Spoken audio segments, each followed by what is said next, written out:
भारत और चीन के रिश्तों में सीमा विवाद सबसे संवेदनशील मुद्दा हमेशा से रहा है और ऐसे समय में जब दोनों देश 2020 के गलवान संकट के बाद धीरे धीरे सामान्य स्थिति की ओर बढ़ने की कोशिश कर रहे हैं, इस बीच राष्ट्रीय सुरक्षा सलाहकार अजीत डोभाल का बीजिंग दौरा बेहद खास माना जा रहा है, खास महत्व रखता है। डोभाल सोमवार को चीन पहुंचे और मंगलवार को चीनी विदेश मंत्री वांग यी के साथ भारत चीन सीमा विवाद पर विशेष प्रतिनिधियों की 25वीं दौर की बातचीत वो करने वाले हैं।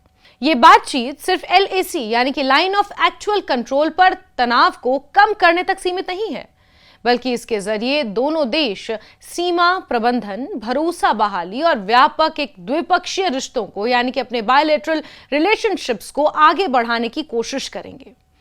दरअसल अजीत डोभाल और वांग यी दोनों ही भारत चीन सीमा विवाद पर अपने अपने देशों के विशेष प्रतिनिधि यानी स्पेशल रिप्रेजेंटेटिव्स माने जाते हैं। यह व्यवस्था 2003 में शुरू की गई थी, जिसका मकसद करीब 3,488 किलोमीटर लंबी वास्तविक नियंत्रण रेखा यानी लाइन ऑफ एक्चुअल कंट्रोल से जुड़े जटिल सीमा विवाद का राजनीतिक समाधान तलाशना था।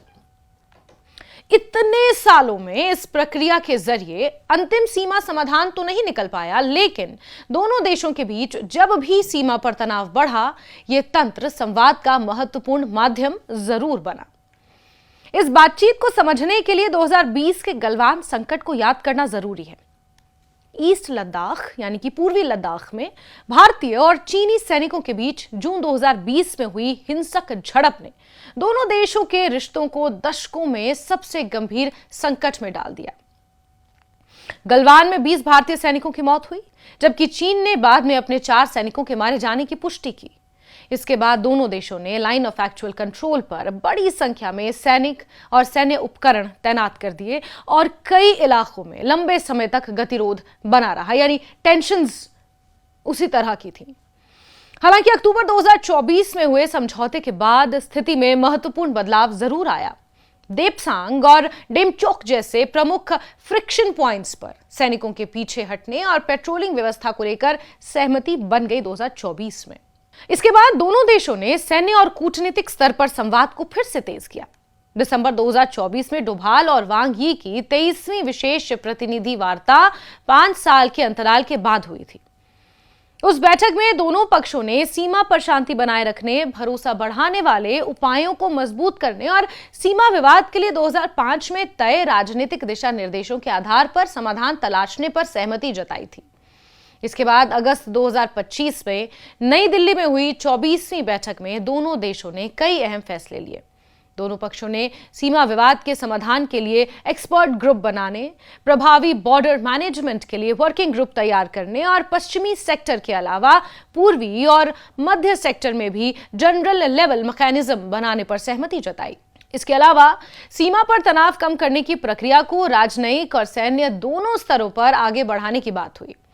और यही वजह है कि इस बार की 25वीं बैठक में सिर्फ पुराने फैसलों की समीक्षा नहीं होगी, बल्कि उनके क्रियान्वयन यानी कि कैसे उन पुराने फैसलों पर अमल किया जा रहा है, उसे आगे बढ़ाना भी महत्वपूर्ण एजेंडा होगा।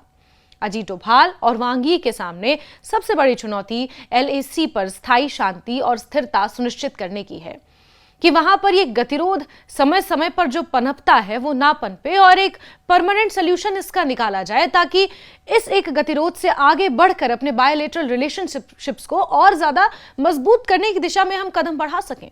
दोनों पक्ष ये देखेंगे कि 2024 के डिसएंगेजमेंट के बाद जमीनी स्थिति कितनी स्थिर हुई है और क्या पेट्रोलिंग से जुड़े मुद्दे को और ज्यादा स्पष्ट किया जा सकता है। भारत की प्राथमिकता, भारत की प्रायोरिटी ये होगी कि सीमा पर सैनिकों के बीच दोबारा तनाव की स्थिति ना बने और 2020 से पहले वाली स्थिरता की दिशा में ठोस प्रगति हो सके। इसके लिए मौजूदा सैन्य संवाद तंत्र और कॉन्फिडेंस बिल्डिंग मेजर्स को मजबूत करना अहम होगा। बातचीत में अरुणाचल प्रदेश से जुड़ी चिंताएं भी उठ सकती हैं। हाल ही के दिनों में इस क्षेत्र में चीनी गतिविधियों को लेकर खबरें सामने आई हैं। भारत लगातार अरुणाचल प्रदेश को अपना अभिन्न हिस्सा बताता रहा है, जो कि है भी, जबकि चीन इस क्षेत्र पर अपना दावा ठोकता रहता है।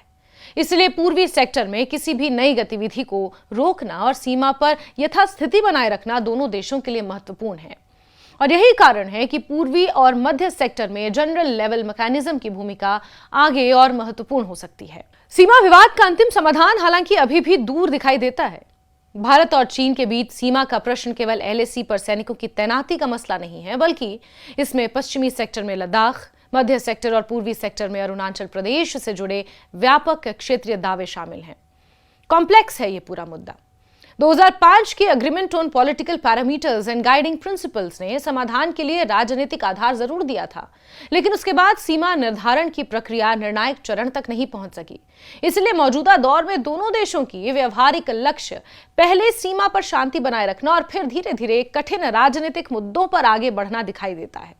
इस पूरी प्रक्रिया में सीमा से जुड़े दूसरे मुद्दे भी महत्वपूर्ण हैं। 2024 की बातचीत में कैलाश मानसरोवर यात्रा को फिर से शुरू करने, सीमा व्यापार बढ़ाने और सीमा पार नदियों से जुड़े सहयोग को आगे बढ़ाने पर सहमति बनी थी। दोनों देशों के बीच रिश्तों को सामान्य करने के लिए ऐसे मुद्दे महत्वपूर्ण हैं।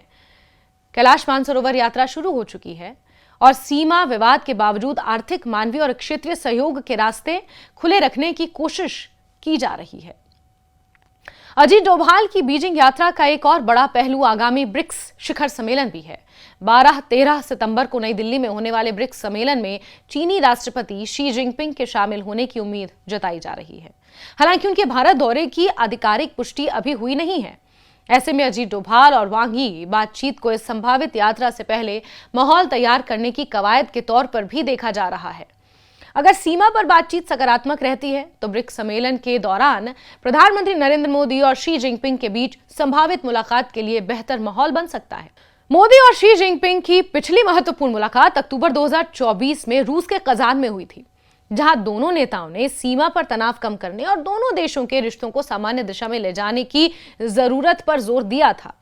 उसके बाद विशेष प्रतिनिधियों की बातचीत दोबारा सक्रिय हुई। इसीलिए अब डोभाल और वांग यी की ये बैठक उसे राजनीतिक प्रक्रिया की अगली कड़ी माना जा सकता है। कुल मिलाकर 25वीं विश्व प्रतिनिधि वार्ता से ये उम्मीद करना जल्दबाजी होगा कि भारत चीन का दशकों पुराना सीमा विवाद अचानक खत्म हो जाएगा। असली महत्व इस बात का है कि क्या दोनों देश एलएसी पर शांति को स्थायी बना सकते हैं, पेट्रोलिंग और सैन्य तंत्र को स्पष्ट कर सकते हैं और 2020 के बाद पैदा हुए अविश्वास को धीरे धीरे क्या कम कर सकते हैं। अगर बीजिंग में डोभाल वांग यी की बातचीत इन मोर्चों पर ठोस प्रगति करती है तो इसका असर सिर्फ सीमा पर नहीं बल्कि भारत चीन के व्यापक राजनीतिक और आर्थिक रिश्तों पर भी पड़ सकता है। और अगर शी जिनपिंग सितंबर में ब्रिक्स के लिए भारत आते हैं तो डोभाल की ये बातचीत उस संभावित मोदी शी मुलाकात के लिए जमीन तैयार करने वाली एक अहम कड़ी साबित हो सकती है।